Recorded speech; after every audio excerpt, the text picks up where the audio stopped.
प्यारे बच्चों, फिर से स्वागत है आपका अपने इस मनपसंद चैनल में। और आज फिर एक बार इडियम्स के अंतर्गत कुछ ऐसे शब्दों का प्रयोग करना सीखेंगे, उनके अर्थ को सीखेंगे जो आपकी भाषा को प्रभावशाली बनाएंगे, आपके वार्तालाप को प्रभावशाली बनाएंगे। ये कुछ इडियम्स हैं जो आप स्क्रीन पर देख रहे हैं और इनका शाब्दिक अर्थ और भावात्मक अर्थ दोनों मीनिंग्स अलग अलग होते हैं, लेकिन इनका प्रयोग करके हम हमेशा अपने कन्वर्सेशन को इम्प्रेसिव कर सकते हैं। देखते हैं, a fish out of water. A fish out of water. तो ध्यान दें, यदि कोई फिश मछली पानी से बाहर है तो मछली की स्थिति क्या होगी।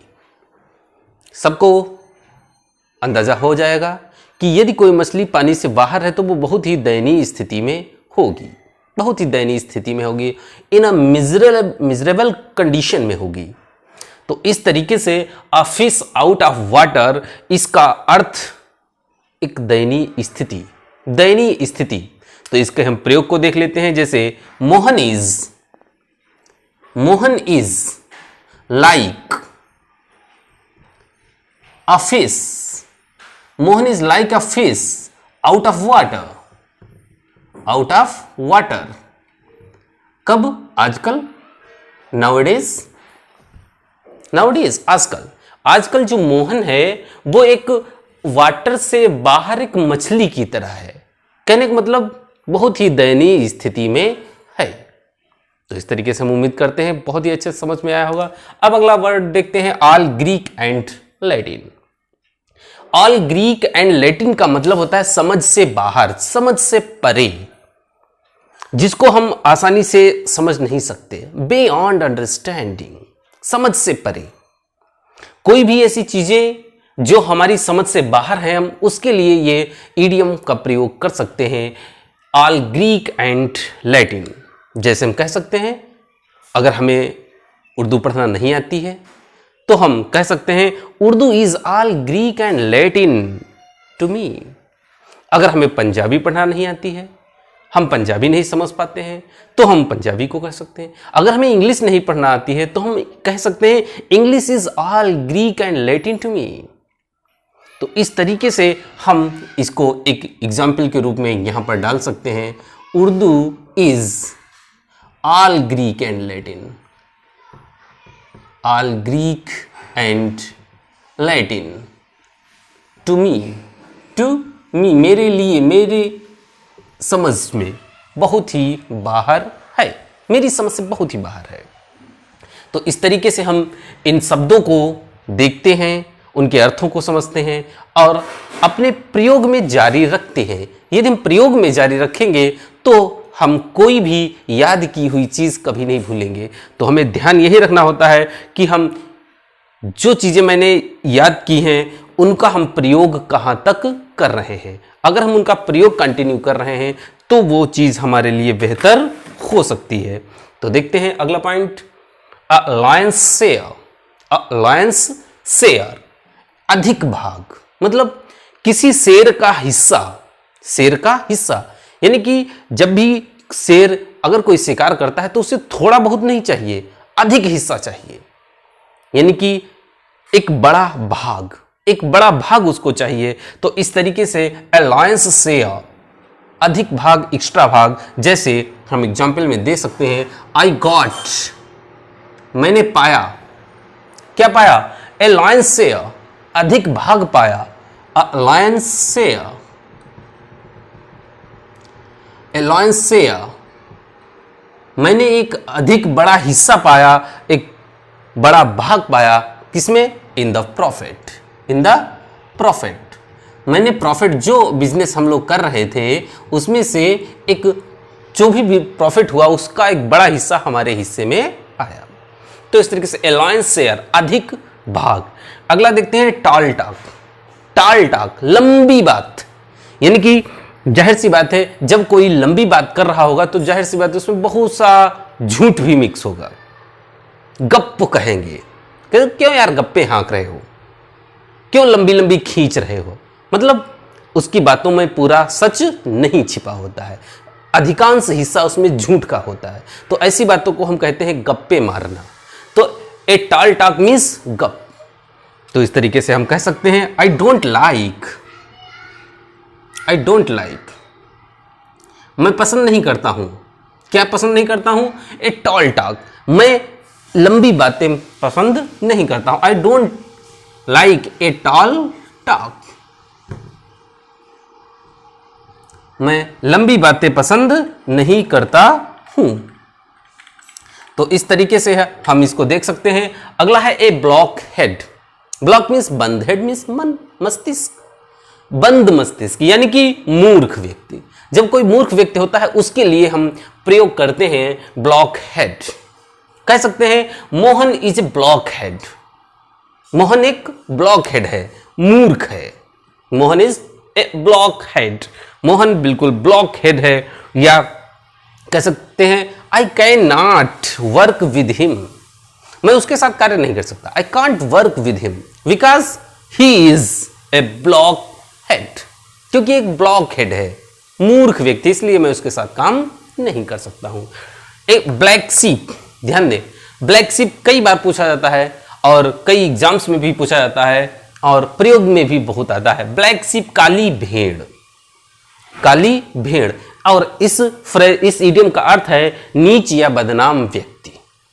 इंटरमीडिएट में एक लेसन है आंट एंड द ग्रासहोपर, उसमें इसे आया हुआ है, पूछा भी जाता है कई बार। तो ब्लैक सीप, बदनाम व्यक्ति। तो कह सकते हैं कि प्रयोग कर सकते हैं every family has a black सीप, हर परिवार में कोई न कोई बदनाम व्यक्ति होता है। अक्सर देखा होगा 5, 6, 3, 4 जो कुछ भाई हैं उनमें से कोई न कोई ऐसा एक भाई होता है जो अच्छे से काम नहीं करता या गलत संगत में पड़ जाता है, लाइक दैट। तो इस तरीके से every family has a black सीप, नीच या बदनाम व्यक्ति, घटिया व्यक्ति। तो इस तरीके से इसको देखते हैं। फिर अगला है a man in the street. यहां पर देखते हैं एक आदमी स्ट्रीट में, गलियों में घूमने वाला व्यक्ति कैसा होगा? जाहिर सी बात है, जो अपने निश्चित स्थान पर न बैठता है, इधर उधर घूमता रहता है, गलियों में सड़कों पर घूमता रहता है, क्या कहेंगे उसे? आवारा कहेंगे। तो इस तरीके का व्यक्ति जो होगा वो भी एक घटिया प्रकार का, घटिया किस्म का व्यक्ति होगा, नीच व्यक्ति होगा। तो इस पूरे का अर्थ है a man in the street, कहने का मतलब एक घटिया व्यक्ति। तो जैसे एग्जाम्पल में देख सकते हैं, एक उदाहरण लेते हैं। मोहन बिहेव्स, व्यवहार करता है किसकी तरह? Like a man. और कौन सा मैन? इन द स्ट्रीट, गलियों के आदमी की तरह ही वह व्यवहार करता है। कहने का मतलब एक घटिया आदमी की तरह वो व्यवहार करता है। Black, a man in the street. अगला देखते हैं ए डार्क हॉर्स, काला घोड़ा। शतरंज का खेल अगर जिसने भी देखा है या खेला है तो वो उसमें एक मोहरा होता है जिसको, जो काला घोड़ा होता है।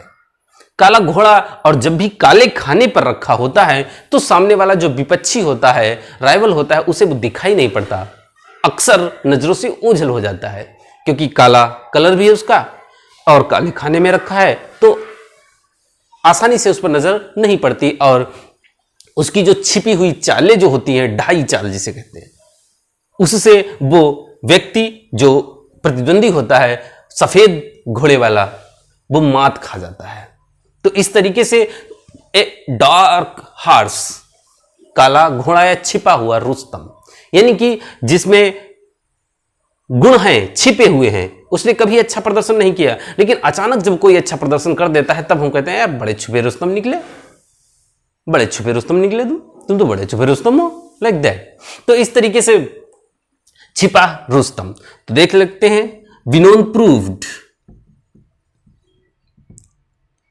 विनोद ने साबित कर दिया, किसको? अपने आप को।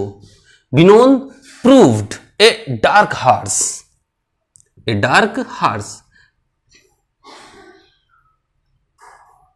स्टरडे। विनोद कल एक छिपा रुस्तम सिद्ध हुआ। तो इस तरीके से ये है स्क्वायर डील। डील का मतलब होता है सौदेबाजी करना। डील शब्द आप लोगों ने खूब देखा होगा, डीलर्स, डील्स इन, ध्यान रखें डील्स के बाद प्रीपोजिशन इन का प्रयोग होता है व्यापार करने में। जैसे deals in tiles, deals in जो कोई भी बात हो जिसका व्यवसाय किया जा रहा हो, डील्स इन। तो स्क्वायर डील, स्क्वायर मीन्स निष्कपट, square fair, square means fair, यानी कि कोई भी चीज जो फेयर तरीके से की जाए तो उसको हम निष्कपट कहते हैं, जिसमें कोई भी छिपा हुआ चीज ना हो। तो इस तरीके से जो निष्कपट व्यवहार होता है उसको हम कहते हैं ए स्क्वायर डील। ठीक, तो क्या है, आई होप, मैं उम्मीद करता हूं, मैं आशा करता हूं, किस चीज की, स्क्वायर डील की, फ्रॉम यू, तुमसे। I hope A square deal, मैं फ्रॉम यू, मैं आपसे निष्कपट व्यवहार की उम्मीद करता हूं, मैं आपसे निष्कपट व्यवहार की उम्मीद करता हूं, मुझे यह उम्मीद है कि आप मेरे साथ धोखा नहीं करेंगे।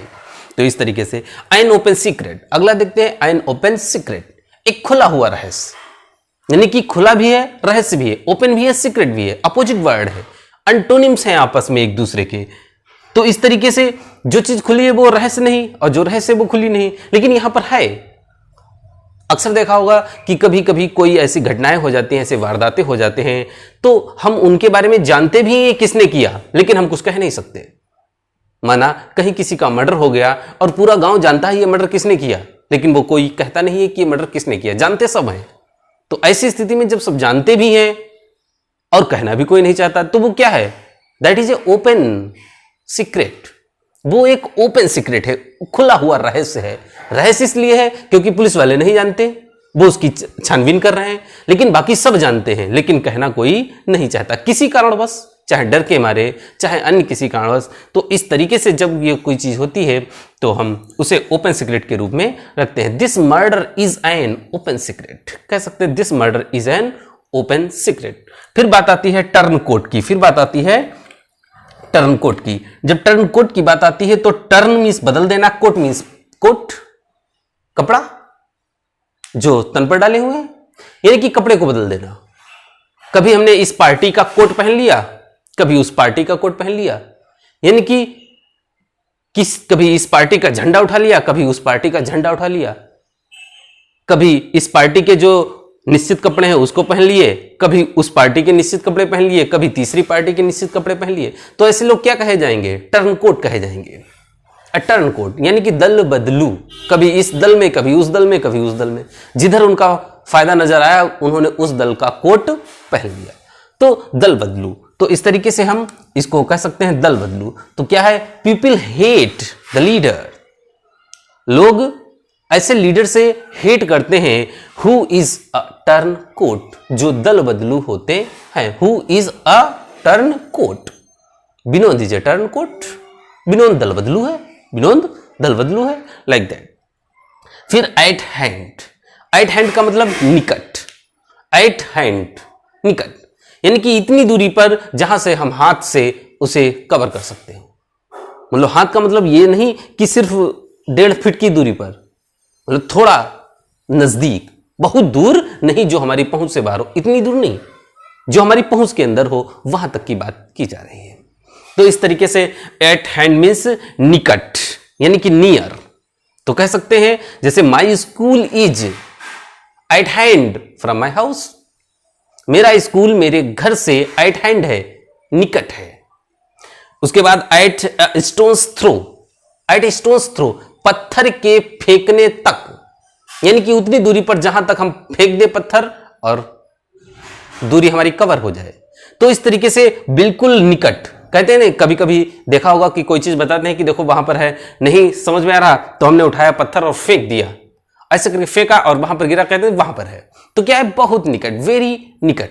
फिर हम इसको इसी सेंटेंस के रूप में सिनोनिम के रूप में भी रख सकते हैं, पर्यायवाची के रूप में भी रख सकते हैं। ये दोनों वर्ड्स जो हैं इडियम आपस में एक दूसरे की जगह पर प्रयोग हो सकते हैं। यहां पर भी कह सकते हैं my school at a stone's throw from my house.